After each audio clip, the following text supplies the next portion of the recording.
మీ business ఏదైనా మీ ఊర్లో promotion చేయాలంటే అది సుమన్ టీవీతోనే సాధ్యం. ఇప్పుడే సంప్రదించండి.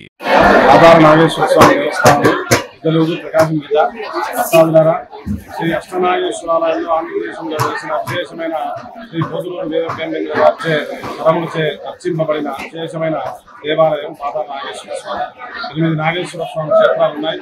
అద్దంకిలో ఒక నాగేశ్వర స్వామి క్షేత్రము, నందిగుట్టూరు ప్రాతికోటలో ఒక నాగేశ్వర స్వామి క్షేత్రము, విశేషంగా మనం పెద్దకల్లేపల్లిలో ఒక నాగేశ్వర స్వామి క్షేత్రము, ఇత్యాది క్షేత్రాల్లో విశేషమైన పాతాళ నాగేశ్వర స్వామి. సర్పదోషాలకు, శక్తి సంతాన ఫలాలకు, విశేషమైన శక్తిదోష నివారణకు, ఈ యొక్క సర్పదోష నివారణకు అత్యంత ప్రశస్తమైంది నాగేశ్వరుడు నాగుపాము శివలింగాన్ని చుట్టుకుని ఉన్న విశేషమైన రూపం ఇది. కాబట్టి పాతాళంలో వెలిసి మన పొంగు బంగారమై ఎన్నో వేల ఏళ్ల నుంచి కూడా సిద్ధుల చేత పూజింపబడి కాశీ గంగచే సేవితంపై విశేషంగా భక్తుల చేత దక్షిణామూర్తిగా పిలువబడుచు స్వామిని ఆరాధిస్తున్నాం. పురాతనమైన క్షేత్రాల్లో ఒక అద్భుతమైన శక్తి ఉంటుందని మన నాగేశ్వర స్వామి చూసిన ప్రతి ఒక్కరు కూడా దూర ప్రాంతాల నుంచి వచ్చి స్వామిని దర్శించి వారి మనస్ఫూర్తిగా తరించిపోతారు.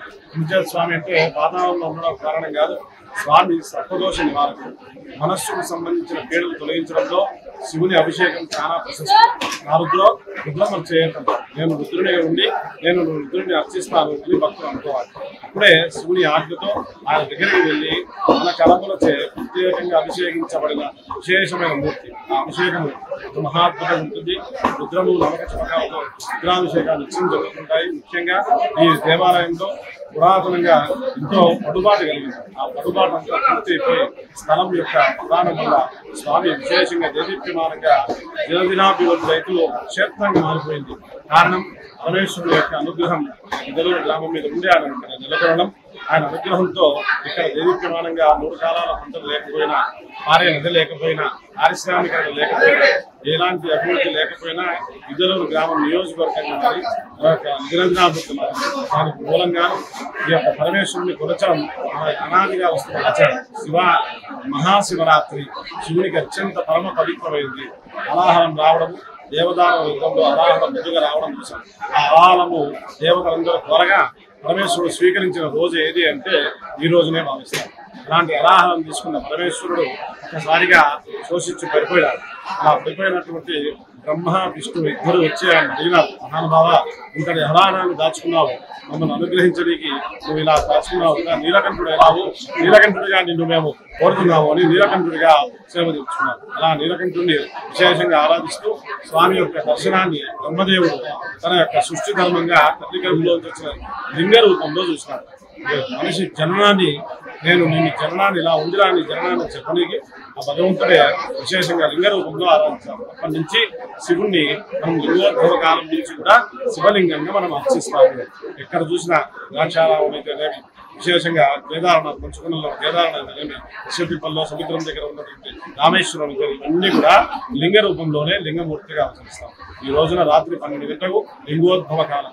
ఈ లింగోద్భవ కాలంలో శివనామ స్మరణ చేసుకుంటూ జాగారం చేసుకుంటూ ఆ పరమేశ్వరుని యొక్క విశేషమైన కృపకు పాత్రులై ఆ యొక్క పాపములు తగ్గించి ఆ స్వామిని అనుగ్రహించి మన యొక్క అనుగ్రహాన్ని ఆయన పొందు విశేషంగా ఆయన అనుగ్రహాన్ని పొందవాలి అని కారణంతో జాగారం పెట్టారు. ఉపవాసము దేవుని దగ్గరగా ఉండేటువంటి దీక్షను ఉపవాసం ఉంటారు. మన దేవాలయాల్లో పూర్వకాలం నుంచి మనం చూస్తున్నాము. విశేషంగా ఉపవాసం ఉండడము, భజన కీర్తనలు ఆలాపించడము, స్వామివారి సేవలు చేయడము, అన్నదానాలు చేయడము ఇవన్నీ చూస్తున్నాం. ఇవన్నీ కాకుండా ప్రత్యేకంగా జాగరణ మహోత్సవం ఏర్పాటు చేసినాం. దేవాదాయ ధర్మాదాయ శాఖ ఆధ్వర్యంలో విశేషంగా భక్తులందరికీ ఉచిత మంచినీటి ఏర్పాటు, ఉచిత మజ్జిగ ఏర్పాటు, ఉచిత పాల ఏర్పాటు చేసినారు. ఇబ్బంది లేకుండా సెలవు పందులను వేయించారు. మన గిద్దలూరు శాసనసభ్యులు ముత్తుమల అశోక్ రెడ్డి గారు వారి ఆధ్వర్యంలో కొంతమందిని సేవార్థులను అందరినీ ఏర్పాటు చేసి వారందరూ కూడా దేవస్థాన సామూహికంగా దేవస్థానంలో అంగరంగ వైభవంగా కన్నడూ లేని విధంగా తీర్చిదిద్ది ఈ దేవాలయాన్ని నభూతో నభవిష్యత్తుగా తీర్చిదిద్దినారు. ఈ రోజు చూస్తున్న ఈ ఉత్సవమూర్తులు అయితేనేమి, మూల విరాట్ అలంకారం అయితేనేమి, పార్వతీ బ్రహ్మవారి అలంకారం అయితేనేమి, నందీశ్వర అభిషేకం అయితేనేమి దేదీప్యమానంగా ఉంది. ఎంతో మంది దాతృత్వం కలిగిన వారు దేవాలయాన్ని స్తోత్ర ముఖంగా చేస్తున్నారు.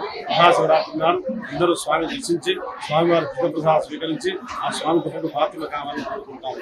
ఇప్పుడు దేవాలయ ధర్మాదాయ శాఖ శిక్షకులు, దేవస్థాన సిబ్బంది, ఈవో గారు చిక్కుడు శ్రీనివాసు గారు, అర్చకులు అనిల్ కుమార్ శాస్త్రి.